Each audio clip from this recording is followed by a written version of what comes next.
Hi friends, எல்லாரும் எப்படி இருக்கீங்க? ஆமாங்க, ஊருக்கு போய் பொங்கலை சிறப்பாக கொண்டாடிட்டு திரும்ப சென்னைக்கு வந்தாச்சு. இன்னைக்கு காலையில் தான் வந்தேன். ஊரை சிறப்பாக தான் பொங்கலை கொண்டாடணும். என்ன ஒரு சின்ன வருத்தம் கேட்டிங்கன்னா, தளபதியோட கடைசி படம் ஜனநாயகங்கிறனால ஜனநாயகம் படத்துக்கு பொங்கலோட எல்லாரையும் ஃபேமிலியாக கூப்பிட்டு போய் படத்தை பார்க்கலாம் அப்படின்ட்டு ஒரு பிளான் வச்சுருந்தேன். அதான் நடக்கலை. இப்போ கூட பாருங்கள், இன்றைக்கி அதனுடைய தீர்ப்பு ஒன்றுன்ட்டு அவளை எதிர்பார்த்தா இப்பவும் அதே வேலையை தான் பண்ணுறாங்க. ஏன்னா கங்கணம் கட்டிட்டு பிளான் பண்ணிட்டாங்களே இந்த படத்தை தேர்தலுக்கு முன்னாடி வெளிவரக்கூடாது அப்படிங்கிறதுல உறுதியாக இருக்காங்கன்னு நினைக்கிறேன். அதனால தான் பார்த்தீங்கன்னா இப்போ கூட நீதிபதிகள் ஒரு உருப்படியான தீர்ப்பு சொல்லலை, ஜவ்வாய் இருக்கிறாங்க. சரி, என்ன தான் பிளான் பண்ணிருக்காங்கன்னு பார்க்கலாம் பொறுத்திருந்து. ஆனால் ஒன்று, தேர்தலுக்கு முன்னாடி அந்த திரைப்படம் வரலன்னா அதோட வேலைங்கிறதே ஒன்றும் இருக்காது. ஏன்னா தேர்தலுக்கு முன்னாடி வந்தால் தான் அந்த படத்தினுடைய வசனங்கள் எல்லாமே தளபதி விஜயனுக்கு அரசியல் ரீதியாக அது ஒரு பயங்கரமான ஒரு இம்பாக்டை கொடுக்கும். ஸோ இப்போ அவங்க வேணே அதனாலேயே அந்த திரைப்படத்தை வெளிவராமல் வைக்கிறதுக்கு என்னென்ன உண்டோ இழுத்து அடிக்கிறாங்க. எனக்கு தெரிஞ்சு தேர்தல் முடிஞ்சதுக்கப்புறம் அந்த படத்தை வெளியிடாங்கன்னு நினைக்கிறேன். அந்த அளவுக்கு விஜயை பார்த்தா பயமாக இருக்குது. சரி, ஓகே, என்ன நடக்குதுங்கிறத பார்க்கலாம். ஸோ இன்றைக்கி நம்ம எதை பற்றி பேச போகிறோம் கேட்டிங்கன்னா, அதாவது நம்ம நாட்டில் பேசக்கூடிய பிரச்சனைகள் இந்த ஊடகங்களுக்கு எவ்வளோ இருக்குது. ஆனால் அதை பற்றிலாம் பேசினா இங்கே ஆட்சியாளக்கூடிய திமுகவை எதிர்த்து நம்ம பேசுகிற மாதிரி ஆயிரும். அப்படிங்கிறதுல திமுகவோட அல்லக்கைகள் அப்படி பொத்திக்கிட்டு இருக்கலாம். இதில் நாங்கள் தான் தமிழ்நாட்டை தூக்கி நிப்பாட்ட போகிறோம் அப்படின்னு சொல்லக்கூடிய நாம் தமிழ் கட்சியை சேர்ந்த கொள்கை பரப்பு செயலர் சாட்டை துரைமுருகன் அந்த பற்றிலாம் பேசாமல் சினிமா டைலாக் ஒன்று அது ட்ரெண்ட், அந்த டைலாக்கை பிடிச்சிக்கிட்டு ஏன் பேசான்னு கேட்டிங்கன்னா, அது விஜய்க்கு ஆதரவாக டைலாக் வச்சுட்டாரா ஜீவா. எந்த டைலாக் பார்க்குறீங்களா? உங்களுக்கு தெரிஞ்சது தான், சோசியல் மீடியாவில் வைரலாகக்கூடிய, அதாவது கரூர் இன்சிடென்ட் நடந்தப்போ திமுக அமைச்சர் அன்பில் மகேஷ் பொய்யாமொழி படித்து சொன்னாங்கடா, கண்டிஷனாக ஃபாலோ பண்ணுங்க அப்படின்னு சொன்னார்ல. அது அதுக்கப்புறம் பயங்கரமாக ட்ரெண்ட் ஆகிட்டு எல்லாரையும் அதை மீம்ஸ் ட்ரோல் பண்ண ஆரம்பிச்சிட்டாங்க. உடனே அதை இப்போ ஜீவா தன்னுடைய படத்தில் டிடிடின்னு, அதாவது தலைவர் தம்பி வழியில் அப்படிங்கிற ஒரு படம் இருக்காரு. அந்த படத்தில் டீசர்லையும் அந்த டைலாக் வச்சிருந்தாங்க. இப்போ படத்துலேயே அதை வச்சிருக்காங்க. அது பெரிய ஒரு வரவேற்பு பிடிச்சிருக்கு. ஏன்னா தளபதியோட ரசிகர்கள் எல்லாரும் பார்த்தீங்கன்னா ஜனநாயக படம் வெளிவரல, பராசக்தி மேலே காண்டாக அந்த படத்தை பார்க்க போல. ஸோ ஜீவா அந்த டைலாக் வச்ச உடனே எல்லாருக்கும் சந்தோஷம், அந்த படத்தையும் பார்த்துருப்பாங்க நினைக்கிறேன். அது கொஞ்சம் நல்லபடியாக ஓடி இருக்கு. ஸோ அதுக்கப்புறம் தியேட்டருக்கு வந்து ஜீவாவும் அந்த டைலாக்கை பேசுறாரு. அது ட்ரெண்ட் ஆனோன்னா அந்த டைலாக்கை சொல்றாரு. இப்போ இதில் என்ன குறைஞ்சி போச்சு? ஒரு டைலாக்கு ட்ரெண்ட் ஆச்சு, அதுக்கு படத்தை வச்சிருக்காங்கப்பா. இப்போ இதில் என்ன குறைஞ்சி போச்சு? இதே தான் நாட்டுக்கு பெரிய தேச குச்சம் மாதிரியும் பெரிய பண்ணக்கூடாத பண்ணிட்ட மாதிரியும்.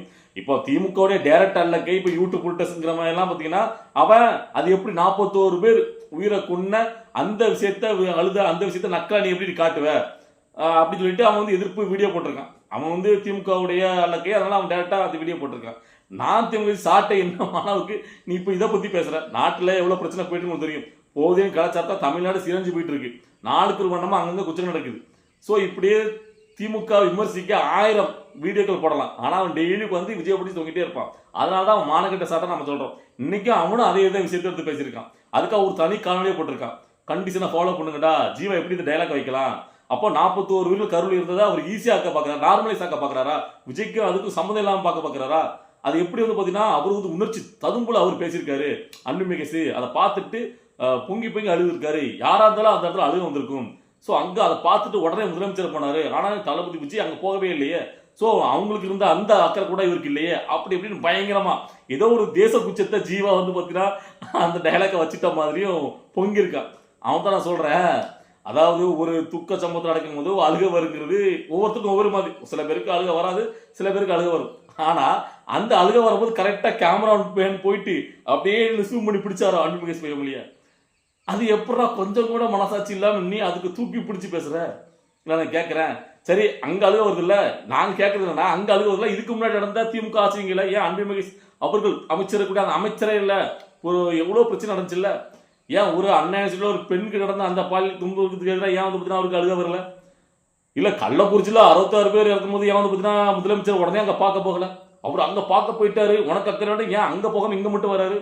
ஸோ அப்போலாம் கண்ணிலேருந்து கண்ணீர் வரலையே. உங்களுக்கு கண்ணிலேருந்து கண்ணீர் வரும். கரெக்டாக நீங்கள் கேமரா பிடிச்சிப்போம். நாம் சாதாரணமாக அழுகுறோம்னா தனியாக வீட்டில் ஆகிட்ட கண் கசியோன்னு வச்சுருங்களேன். கேமரா முன்னாடி இப்போ எடுப்பா அப்படின்னு சொல்லிட்டு எடுக்க விட்டு தான் அதை அழுக வருமா எனக்கு தெரியல. இல்லை, இப்போ அது வந்துட்டு அங்கே நடந்திருக்கு. சரி, அதை வந்துட்டு பார்த்தீங்கன்னா ஜீவா அந்த டைலாக் ட்ரெண்ட் ஆகிட்டு படத்துல வச்சுட்டா இருப்பா. இப்போ உனக்கு எங்கே வலிக்குது? இதோ பெரிய ஒரு தேச குச்சி ஜீவா பண்ணிட்ட மாதிரி அதை பிடிச்சி தொங்கிட்டு அதை விமர்சனம் பண்ண வந்துட்டே ஏன்னு கேட்குறேன். ஏன்னா அது வந்து பார்த்தீங்கன்னா விஜய்க்கு ஆதரவாக போகுது, விஜய்க்கு ஆதரவாக ஜீவா நின்னாரு அப்படின்னா இவனுக்கு பிடிக்கல. அது எப்படி? நாம தான் காசு வாங்கியிருக்கோமே, நாம தான் மறைமுக அல்லக்கையை திமுகவுடைய அல்லக்கையை நாம என்ன நாம் தமிழ் கட்சி தூக்கி நிப்பாட்டாவ நம்ம கொள்கை பொறுப்பு செயலாளராக இருக்கோம்.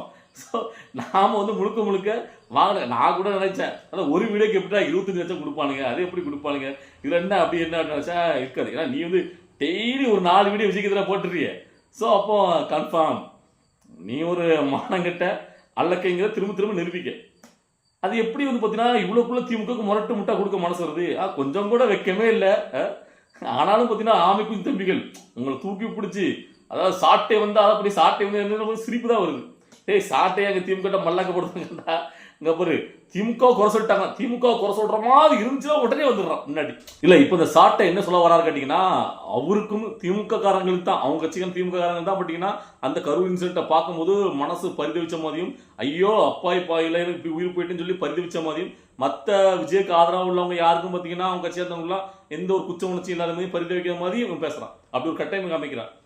வெண்ணமான அதாவது அந்த சம்பவம் எல்லாருக்குமே யாரா இருந்தாலும் அது வந்து பரிதவிக்கும், குச்ச உணர்ச்சி ஏற்படும். ஐயோ இப்படி ஒரு சம்பவம் நடந்துவிட்டு எதிர்பாரா சம்பவம் அசம்பவம் நடந்துவிட்டு அப்படின்னு சொல்லி எல்லாருக்குமே மனசுக்காக தான் செய்யும். ஆனா அவரு அப்படி அழுகிற சீன் அது வெளிப்படையா அந்த வீடியோ காட்சி வெளிவரும் போதுல அது வந்து பாத்தீங்கன்னா ஒரு நாடகத்தை அரங்கேற்ற மாதிரியே இதுலயும் ஒரு அரசியல் பண்றாங்களோ அப்படிங்கிற எண்ணத்தை தான் எல்லாருக்கும் மனசுலையும் உண்டாச்சு. அதனாலதான் அது தோல் மெட்டில் ஆச்சு. இவ்வளவுக்குள்ள இவன் கதறானே, இவனே அடுத்த நாள் 2 நாள் கழிச்சு அவங்க போகும்போது அந்த மக்கள்லாம் விரட்டி அடிச்சாங்க நாம் தமிழ் கட்சியை. இதை வச்சு நீ ஏன் அரசியல் பண்ண வர, நீ எவனுக்கு வர வேண்டாம் அப்படின்னு சொல்லி. ஏன்னா இதை வச்சு ஒரு பின்னரசியல் நடத்தப்படுறத மக்கள் வந்து பார்த்தீங்கன்னா வெறித்தனமா எதிர்த்தாங்க. இவன் அதை அப்படியே மாற்றி அதை பார்த்தீங்கன்னா அந்த சம்பவத்தை எப்படி வந்து பார்த்தீங்கன்னா அவர் அழுது உண்மையாக தான் அழுதாரு, அதை ஒரு நக்கல் கேள்வி சித்திரமாக மாற்றி சினிமா டைலாக் வைக்கலாமா அப்படின்னு சொல்லிட்டு. ஏன் இதுக்கு முன்னாடி நீங்கள் வந்து பார்த்தீங்கன்னா இந்த மாதிரி சம்பவம் எதையுமே நீங்கள் சினிமா டைலாக வைக்கலையான்னு கேட்குறேன். சினிமா டைலாக்னா என்ன, பொதுவாக ஏதாவது ஒரு பேசும் பொருள் அதிகமாக பேசும் பொருளான எந்த ஒரு டைலாக் தான் சினிமாவில் வைக்கப்படும்.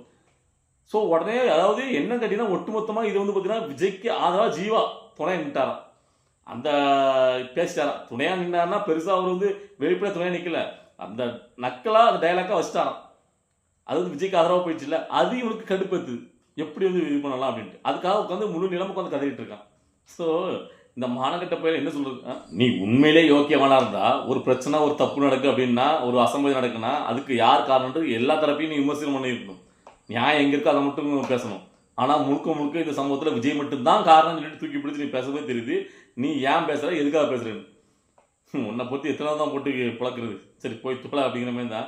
இதுக்கப்புறம் இன்னொருத்தரை பற்றி நம்ம பேச வந்துருக்கு. யாருன்னு கேட்டிங்கன்னா ராசா.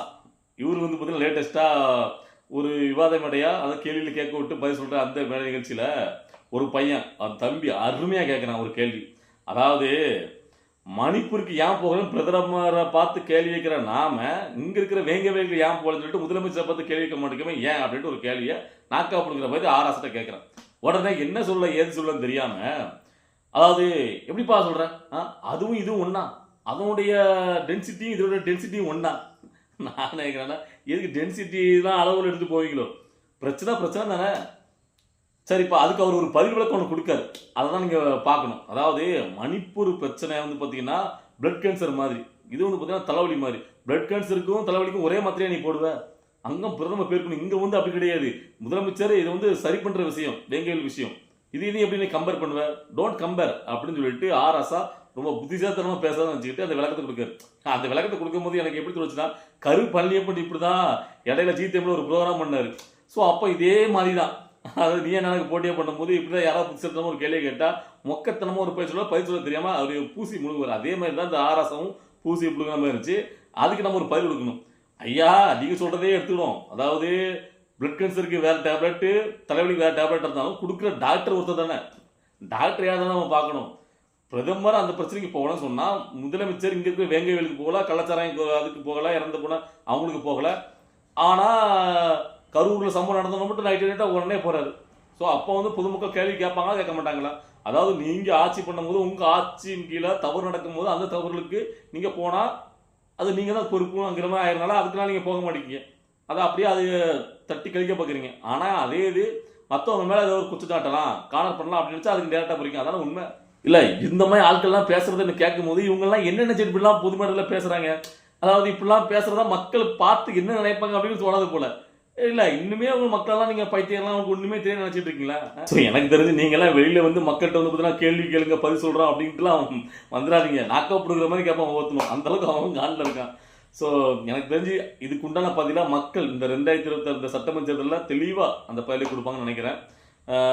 என்னங்க சொல்கிறது, அதாவது இவ்வளோக்குள்ள பிரச்சனை போயிட்டுருக்கு. தமிழை வச்சு கலத்தில் வந்து பார்த்தீங்கன்னா இன்னும் ஒரு சைலண்ட் மூட்லேயே போன மாதிரி இருக்குது. ஒரு ஒரு ஒரு மாத காலமாக ஒரு எந்த ஒரு இதாக இன்னும் பார்த்தீங்கன்னா தளபதி விஜய் அவர்கள் எவ்வளோ மாவட்டங்களுக்கு வந்து பார்த்தீங்கன்னா போக வேண்டியிருக்கு. ஸோ பாதி மாவட்டங்களுக்கு மேலே அவர் நேரடியாக போகாமலே இருக்குது.